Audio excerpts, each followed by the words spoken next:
गलतियाँ गलतियाँ जो हम अक्सर करते हैं, गलतियाँ जो एक उपभोक्ता अक्सर करता है, गलतियाँ जो एक ग्राहक अक्सर करता है। मैं कंज्यूमर हूँ, अपने आप से पूछता हुआ कि क्यों मैं आज भी संघर्ष कर रहा हूँ, क्यों मेरी ज़िंदगी उधार पर चल रही है। मेहनत तो मैं भी उतना करता हूँ, क्यों मैं अपनी जिम्मेदारियों को मजबूरियाँ समझते हुए आज भी ढो रहा हूँ। छोटी से छोटी ज़रूरतों को पूरा करते हुए उलझता हुआ मैं आज भी चल रहा हूँ। मैं कंज्यूमर हूँ। दोस्तों, क्या आप जानते हो दुनिया में सबसे ज़्यादा ज़रूरी और वैल्यूएबल एसेट क्या है? सोना, चांदी, प्लैटिनम, डायमंड, प्लूटोनियम।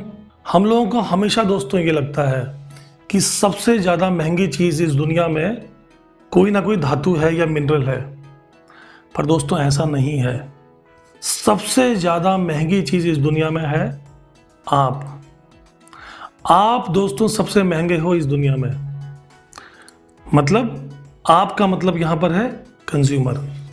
क्योंकि आप कंज्यूमर हो, आप किसी के ग्राहक हो, आप उपभोक्ता हो, आप खुद एक प्रोडक्ट हो लोगों के लिए। तो दोस्तों, क्या आपने कोशिश करी है ये जानने की कि आप क्या हो? हम कंज्यूमर हैं, हम दुनिया के सबसे महंगे और सबसे वैल्यूएबल एसेट हैं।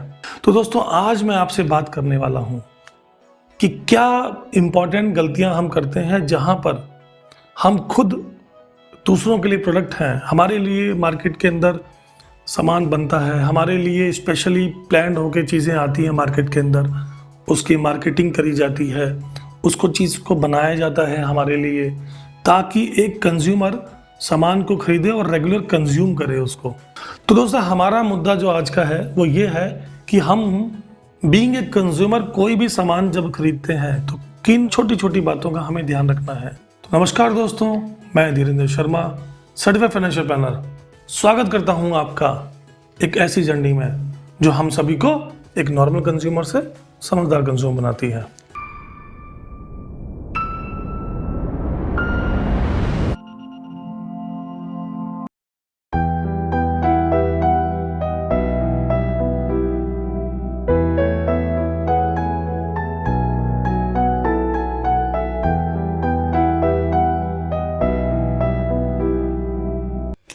दोस्तों, आज मैं आपके पास जो बातें बताने जा रहा हूँ वो बातें शायद आपने सीरीज वाइज कभी भी कहीं से नहीं सुनी होंगी। आप कोशिश भी करना दोस्तों, ये चीज़ें आपको कहीं पर भी नहीं मिलेंगी, क्योंकि मैं आज आपसे परिचय करवाऊँगा गलतियाँ जो हम रेगुलर बेसिस पे करते हैं, उन गलतियों को हम कैसे सुधार सकते हैं। अगर उन गलतियों को हमने अवॉइड कर दिया या उसका ध्यान रखा तो हम लोग शायद मैक्सिमम से मैक्सिमम बेनिफिट ले पाएंगे अपनी ज़िंदगी में, और हम कंज्यूमर सिर्फ नॉर्मल कंज्यूमर नहीं रहेंगे। दोस्तों, पहली इंपॉर्टेंट चीज़, कंज्यूमर वर्सेस इन्वेस्टर। दोस्तों, कंज्यूमर वर्सेस इन्वेस्टर का मतलब यहाँ पर ये है, हम जनरली क्या करते हैं, हम डिफरेंस नहीं समझते हैं कि कंज्यूमर और इन्वेस्टर में क्या फ़र्क है। दोस्तों, कंज्यूमर और इन्वेस्टर दोनों एक अलग अलग चीज़ें होती हैं, दोनों का पर्पस अलग अलग होता है, दोनों का थॉट प्रोसेस अलग होता है। किसी भी चीज़ को कुछ भी खरीदते समय या इन्वेस्टमेंट करते हुए दोनों अलग तरीके से सोचते हैं। दोस्तों, हम कभी भी सामान कोई भी लेते हैं तो पहला स्टेज हमारा होता है कि हमें पता होना चाहिए कि हम इन्वेस्टमेंट के लिए वो सामान खरीद रहे हैं या कंजप्शन के लिए खरीद रहे हैं। दोस्तों, कंज्यूमर और इन्वेस्टर में किस तरीके से फ़र्क होता है समझाता हूँ। कंज्यूमर कंज्यूम करने के लिए सामान को खरीदने जाता है, इन्वेस्टर उसमें इन्वेस्ट करता है, चाहे वो सामान कंज्यूम करे या फिर नहीं करे।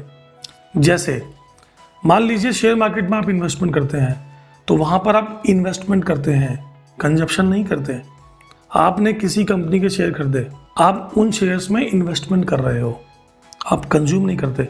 आपका मेन पर्पस क्या है वहाँ पर? आपका मेन पर्पस है कि आपका पैसा जो लगाया है उसमें कुछ अच्छी आपकी इनकम हो जाए। उसी तरीके से म्यूचुअल फंड में आप इन्वेस्टमेंट करते हो, वो भी आपकी इन्वेस्टमेंट मानी जाती है। और जैसे आप छोटा सा एग्जांपल, गोल्स होते हैं, दोस्तों गोल्स यानी आपकी रिटायरमेंट प्लानिंग होगी, बच्चे की शादियां होगी, जो रिस्पॉन्सिबिलिटीज़ हैं आपकी, ये सब कंजप्शन है, इन्वेस्टमेंट नहीं है। जैसे रिटायरमेंट की बात करता हूँ तो रिटायरमेंट एक प्रोडक्ट है, यानी जब आप रिटायर होते हैं तो उस टाइम पे आपको पता होना चाहिए कि मुझे कितना पैसा चाहिए।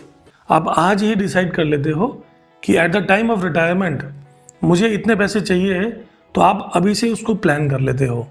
तो आप उस प्रोडक्ट को, क्योंकि रिटायरमेंट एक प्रोडक्ट है जहाँ पर आपको मान लीजिए 5 करोड़ रुपए चाहिए, तो 5 करोड़ रुपए जो प्रोडक्ट 5 करोड़ रुपीज़ की किट्टी बनी है वो आपका प्रोडक्ट है दोस्तों, यानी उस प्रोडक्ट को आप कंज्यूम करने वाले हो। आफ्टर 60 आप उसको यूज़ करोगे उस पैसे को। तो रिटायरमेंट आपका गोल जो है वो आपका प्रोडक्ट होता है, और उसके लिए, उस पैसे को इकट्ठा करने के लिए, या जो कॉर्पस आप इकट्ठा कर रहे हो उसके लिए आप अलग अलग जगह पैसे डालते हो, वो आपका इन्वेस्टमेंट है। आप कंज्यूम करने में आप हैप्पीनेस कंज्यूम करते हैं, वहाँ पर भी हम कभी कभी प्लानिंग नहीं कर पाते, हम कंफ्यूज रहते हैं कि इन्वेस्टमेंट है या कंजप्शन है। जैसे बच्चे की खुशी, बच्चे की खुशी के लिए कभी कभी आप जो पैसे कुछ भी सामान खरीदते हो जिसकी कीमत आपको लगता है बहुत महंगी है, लेकिन तब भी आप उसके लिए खरीदते हो, तो वहाँ पर आप क्या इन्वेस्ट करते हो? नहीं, आप खुशी को खरीदते हो, यानी कंज्यूम कर लिया आपने, हैप्पीनेस को कंज्यूम किया, बच्चे की खुशी को देख के आपने उसको कंज्यूम किया, आपने उसको यूज़ किया। तो दोस्तों यही फ़र्क होता है कंजप्शन में और इन्वेस्टमेंट में। सबसे पहले ये प्रिपेयर करना है कि जो भी आप प्रोडक्ट ले रहे हो, क्या आप कंजप्शन के लिए ले रहे हो या इन्वेस्टमेंट के लिए ले रहे हो। तो अगर ये प्लान आप कर लोगे, अगर आप इस चीज़ को समझ पाए, तो आप एक बहुत बड़ी मिस्टेक करने से, जो आपकी फालतू की चीज़ें होती हैं, जैसे हम कभी कभी हमारे पास कपड़े बहुत सारे होते हैं, हम फिर भी कपड़े खरीद लेते हैं क्योंकि सेल लगी हुई है। दोस्तों आप उसको यूज़ ही नहीं कर पा रहे हो, तो फिर क्यों लेना है? क्योंकि वो आपका कंजप्शन हो ही नहीं रहा है, तो वो पैसा आपका खराब हो जाता है। तो आपको ध्यान रखना है दोस्तों, कंजप्शन में और इन्वेस्टमेंट में सबसे पहले फ़र्क करना है। अगर आप ये चीज़ कर लेते हो तो बीइंग ए कंज्यूमर आप सही डिसीजन लोगे, क्योंकि आप कोई भी सामान खरीदते हो उसको कंज्यूम करने के लिए खरीदते हो दोस्तों, उसमें जो पैसे लगाते हो उसको इन्वेस्टमेंट बोला जाता है। लेकिन सामान, प्रोडक्ट, सर्विसेज, गोल्स सब कुछ कंज्यूम करने के लिए लेते हो दोस्तों। तो ये ध्यान रखना है, आप कंज्यूमर हैं। इन्वेस्टर बनते हैं सामान लेने के लिए, जो सामान आपको कंज्यूम करना है। तो पहले आप कंज्यूमर हैं, फिर आप इन्वेस्टर हैं। सेकंड स्टेज में हम आते हैं। तो दूसरा सबसे इम्पॉर्टेंट जो आपको अंडरस्टैंड करना है कि कंजप्शन के अंदर, जब आप एज ए कंज्यूमर, आपको ये डिसाइड करना है कि आपके लाइफ के गोल्स क्या हैं। इसको हम 2 हिस्सों में बांट लेते हैं। पहला हिस्सा हमारा होता है पर्सनल, दूसरा हिस्सा हमारा होता है प्रोफेशनल। हम लाइफ के 2 गोल्स को पहले सेपरेट करेंगे। मैक्सिमम लोग ऐसा नहीं करते हैं दोस्तों। मैक्सिमम लोग क्या करते हैं? कंफ्यूज रहते हैं दोस्तों। वो समझ नहीं पाते हैं कि प्रोफेशनल गोल की प्रायोरिटीज़ क्या है और पर्सनल गोल की प्रायोरिटीज़ क्या है। तो आपको ध्यान रखना है इस चीज़ का कि लाइफ के गोल्स बनाने हैं, एक पर्सनल बनाना है और एक प्रोफेशनल बनाना है। तो आप अगर ये चीज़ कर पाते हो तो दोस्तों आपकी मिस्टेक होने की चांसेस बहुत कम हो जाते हैं और आप समझदार कंज्यूमर की तरफ जा रहे हैं। तो आप जैसे एक छोटे से एग्जाम्पल्स में आते हैं, जो आपकी लाइफ की पर्सनल लाइबिलिटीज़ या फिर रिस्पॉन्सिबिलिटीज़ है वो आपकी पर्सनल है, उसका प्रोफेशनल से कोई मतलब नहीं है। आपकी जो एजुकेशन है, जो आप जॉब करते समय अपने आप को एनहांस या अपग्रेड करने के लिए करते हैं, दैट इज़ इन्वेस्टमेंट। ठीक है, आप उसको प्रोफेशनल गोल मान के चलिए कि मुझे यहाँ तक पहुँचना है, तो अपना गोल सेट करिए कि मुझे उस पर्टिकुलर डेस्टिनेशन पे या प्रोफेशनल ग्रोथ लेने के लिए, इस पर्टिकुलर जगह पे पहुँचने के लिए मुझे क्या क्या इन्वेस्टमेंट करना है या क्या क्या चीज़ें करनी है। आप उन प्रोडक्ट्स को परचेस करिए। जैसे मान लीजिए आप कोई भी कंपनी में नौकरी करते हैं, तो कुछ सर्टिफिकेट प्रोग्राम्स करने से आपकी तरक्की हो सकती है, तो आप डेफिनेटली उसको रखिए और उसके हिसाब से ही उसके सर्टिफिकेट्स करिए जो आपके फ्यूचर में काम आएगी। उसी तरीके से पर्सनल जो आपकी रिस्पॉन्सिबिलिटीज़ होती हैं, चाहे बच्चे की शादियाँ होगी, चाहे जो भी चीज़, बच्चे की एजुकेशन होगी, घर खरीदना हो गया आपको, सिस्टर की शादी होगी, छोटे भाई की शादी होगी, जो भी आपकी रिस्पॉन्सिबिलिटीज़ या लाइबिलिटीज़ है, आपको सारी की सारी लाइबिलिटीज़ सोचनी है और उसके हिसाब से ही डिसीजंस लेने हैं। तो being a consumer, second stage में आपको ये डिसाइड करना है कि आपके लाइफ के गोल्स क्या हैं, फिर आपको डिसीजन लेना है कि कौन सी चीज़ मुझे लेनी चाहिए। दोस्तों तीसरा सबसे इंपॉर्टेंट पॉइंट क्या है यहाँ पर, जब हम इसके बाद जाते हैं, जब हमने अपना कंफर्म कर लिया कि ये इन्वेस्टमेंट करने जा रहा हूँ या कंज्यूम करने के लिए जा रहा हूँ प्रोडक्ट में, फिर मैंने लाइफ के गोल सेट कर लिए अपने, अब मुझे क्या चीज़ लाइफ में चाहिए उसके हिसाब से मैं सामान को खरीद रहा हूँ या प्रोडक्ट्स को खरीद रहा हूँ, तो मुझे अब आगे क्या करना है। आगे आपको क्रॉस चेक करना है कोई भी सामान लेते हुए कि क्या क्या कंपटीशन मार्केट में अवेलेबल है। दोस्तों अच्छी तरीके से रिसर्च करना है, जो लोग नहीं करते हैं। तो ये मिस्टेक करते हैं लोग कि पूरी तरीके से रिसर्च नहीं करते हैं। तो आपको ध्यान रखना है कि प्रोडक्ट की MRP क्या है ये चेक करना है। जैसे एग्जांपल कंपटीशन देखना है कि वही प्रोडक्ट सेम आपको अलग अलग जगह पे कितने कितने रुपए में मिल रही है। आप उसकी क्वालिटी चेक करेंगे, आपको एक ट्रस्ट होगा। तो जो आप रिसर्च नहीं करते हो दोस्तों कि प्रोडक्ट दो तरीके के होते हैं, एक टेंजिबल प्रोडक्ट होता है, एक नॉन टेंजिबल प्रोडक्ट होता है। तो आपको ध्यान रखना है कि आप कौन सा प्रोडक्ट खरीद रहे हो, तो उसके हिसाब से अलग अलग रिसर्च करनी होती है। तो आप सर्विसेज लेने जा रहे हो तो आपको कंपनीज के एक्सपीरियंस चेक करने होते हैं, बिहेवियर चेक करना होता है, और भी बहुत सारी चीज़ें हैं जो आपको देखनी होती हैं सर्विसेज के लिए।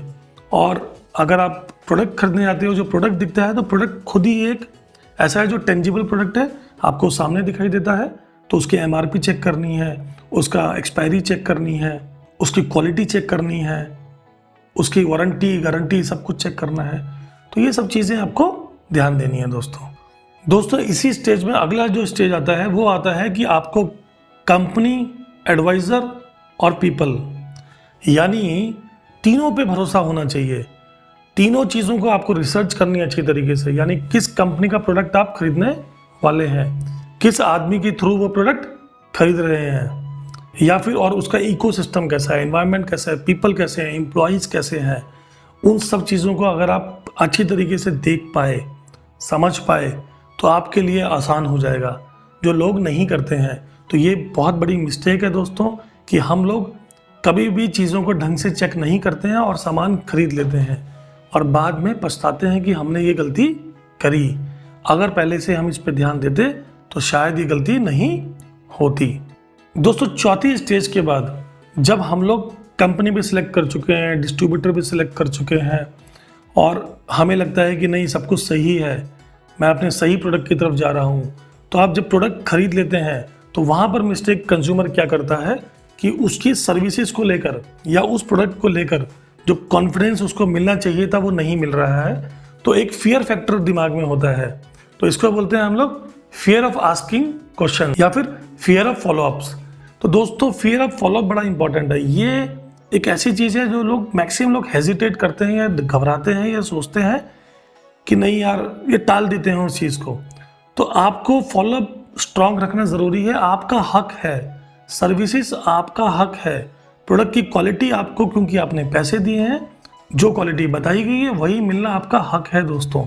तो बिल्कुल मत घबराइए, अपने फॉलोअप्स को स्ट्रांग करिए। 10 बार बात करनी पड़ती है, 15 बार बात करनी पड़ती है, आप अपनी सर्विसेज को हक से मांगिए। ये सब चीज़ें करने के बाद मैं आपको पर्सनल एक सजेशन देना चाहता हूँ। बीइंग ए कंज्यूमर, आप कोई भी सामान जब खरीदते हो तो आपको 3-4 चीज़ों का ध्यान रखना है बस।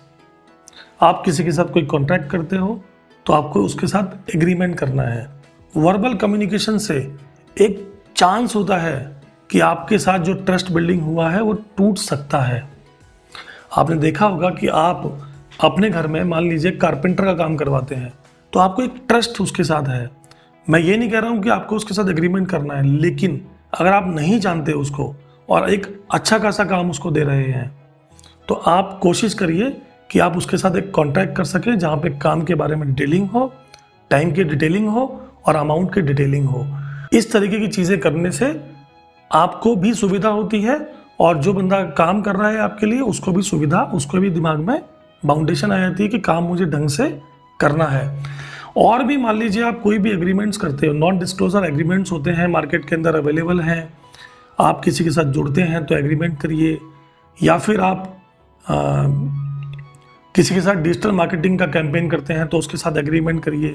दोस्तों हर चीज़ का एक एग्रीमेंट अगर हो सकता है, जिसका भी हो सकता है, आप कोशिश करिए कि पहले ही रिटन कम्युनिकेशन हो सके।